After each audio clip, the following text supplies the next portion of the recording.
Assalamualaikum warahmatullahi wabarakatuh. Eh, Berjumpa lagi bersama saya Modi Susilo. Di sini saya ingin melanjutkan penjelasan tentang metode penelitian yang minggu lalu saya sudah jelaskan.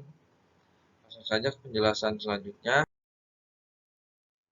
Di sini ada skala pengukuran atau nominal ordinal interval ratio.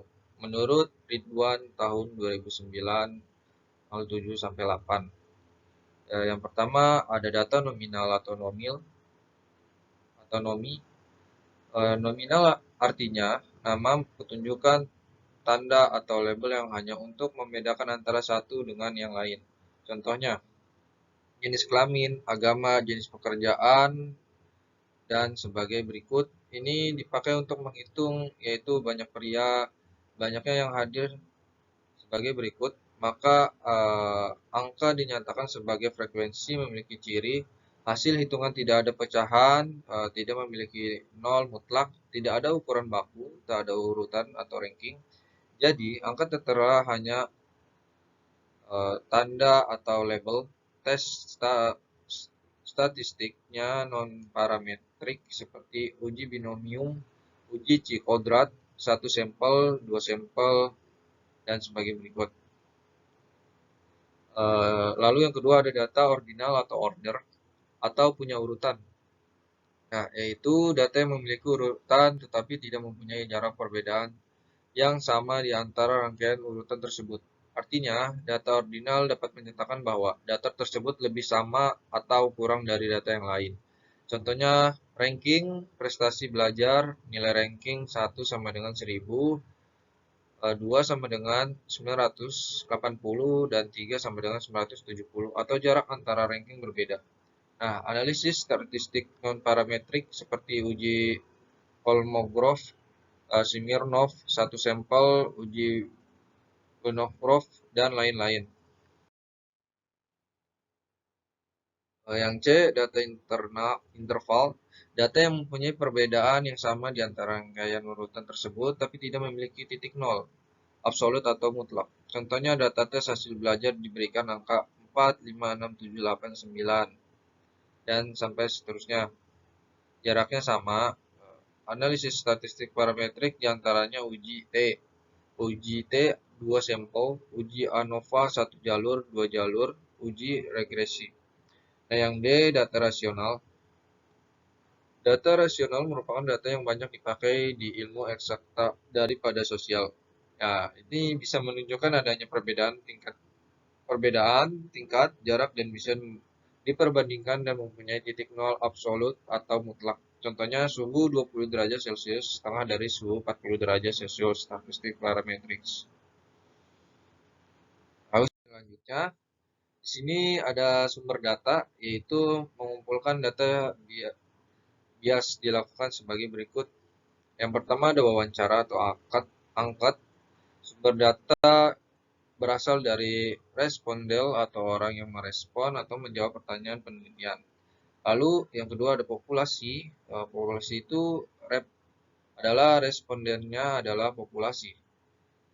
Yang ketiga ada sampel, purposive sampling, yaitu respondennya ditentukan tidak semua. Lalu yang terakhir ada observasi atau pengamatan langsung.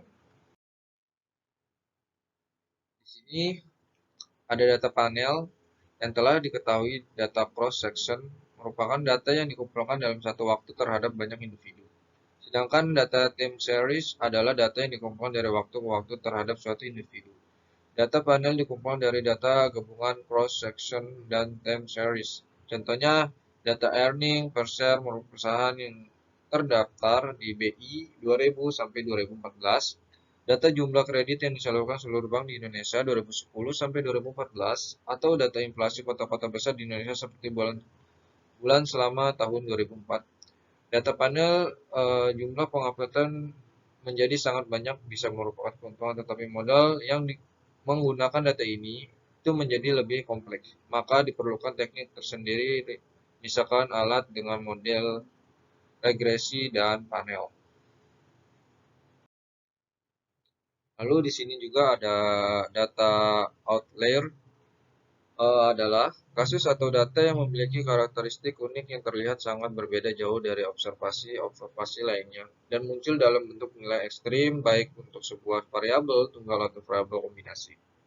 Lalu ada penyebab timbulnya data outlier. Yang pertama, kesalahan dalam mengentri data.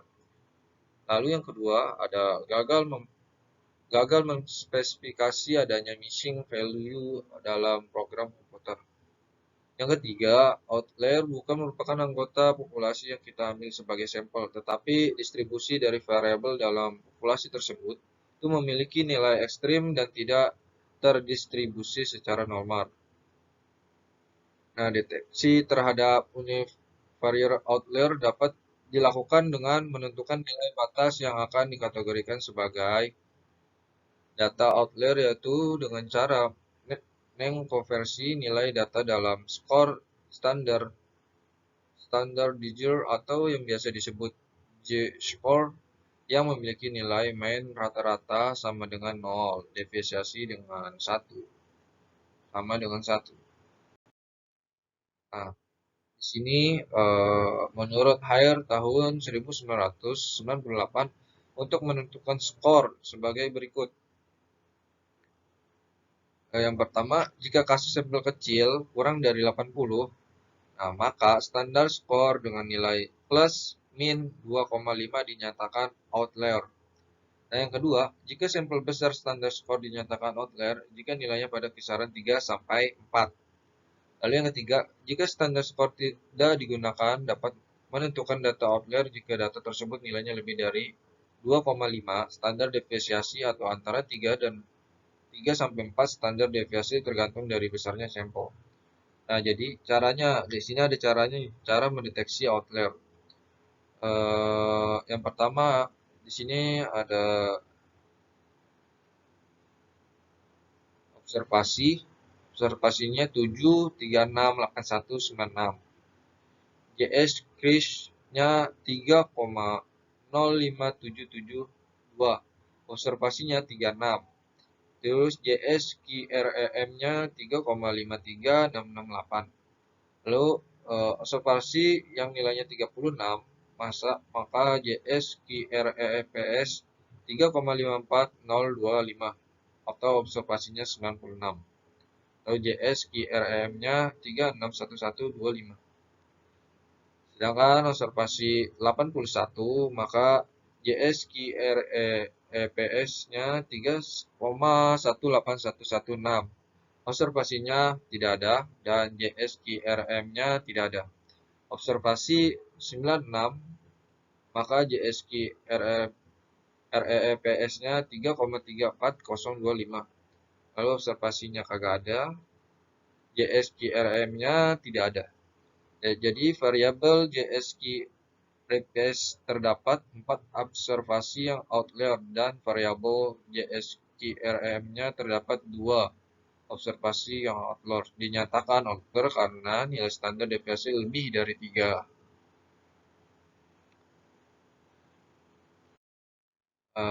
Lalu selanjutnya di sini ada rancangan penelitian atau research design, merupakan blueprint yang menjelaskan secara singkat tapi komprehensif, meliputi tujuan penelitian, jenis penelitian, unit analisis atau populasi, teknik pengambilan sampel, rentang waktu, teknik pengumpulan data, dan analisis data. Lalu jenis-jenis variabelnya di sini ada 2. Yang pertama variabel dependent. Itu adalah variabel yang dijelaskan atau dipengaruhi oleh variabel independen. Lalu yang kedua variabel independent adalah variabel yang menjelaskan atau mempengaruhi variabel dependent. Oh, ada. Lalu selanjutnya ada variabel moderasi, adalah variabel independen yang akan memperkuat atau memperlemah hubungan antara variabel independen terhadap variabel independen. Lalu yang keempat ada variabel intervening, merupakan variabel antara mediating, fungsi mediasi hubungan antara variabel independen dengan variabel dependen. Lalu di sini ada yang kelima, ada variabel kontrol, adalah termasuk jenis variabel independen yang berdasarkan hasil penelitian sebelum terbuktinya pengaruh variabel dependen. Variabel kontrol didefinisikan sebagai variabel yang dikendalikan atau dibuat konstan, sehingga mempengaruhi variabel independen terhadap dependen tidak dipengaruhi faktor lain yang tidak diteliti. Nah, fungsi variabel kontrol untuk mengendalikan variabel yang dihilangkan atau omit dan variabel dalam statistik penghilangan suatu variabel bisa mengakibatkan estimasi dari parameter yang ada dalam model menjadi bias. Di sini ada variabel dummy adalah variabel yang digunakan untuk mengkuantitatifkan variabel yang bersifat kualitatif, misalnya jenis, kelamin, agama, atau periode.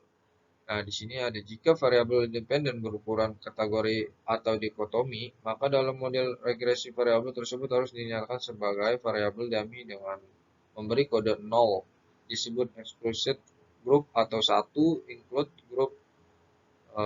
Menurut Mirror tahun 1990, variabel dummy dapat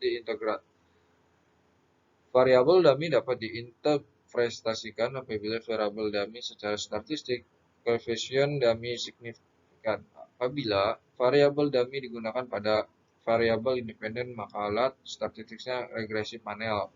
Lalu ada variabel dependen, maka alat statistik regresinya logistik. Terima kasih. Mungkin itu saja yang bisa saya jelaskan tentang metode penelitian. Mungkin minggu berikutnya saya akan menjelaskan tentang metode penelitian yang lebih dalam lagi, lebih jelas lagi. Terima kasih buat teman-teman yang sudah menonton video ini. Mudah-mudahan bisa menambah ilmu teman-teman dan wawasan teman-teman. Billahi taufiq wal hidayah. Wassalamualaikum warahmatullahi wabarakatuh.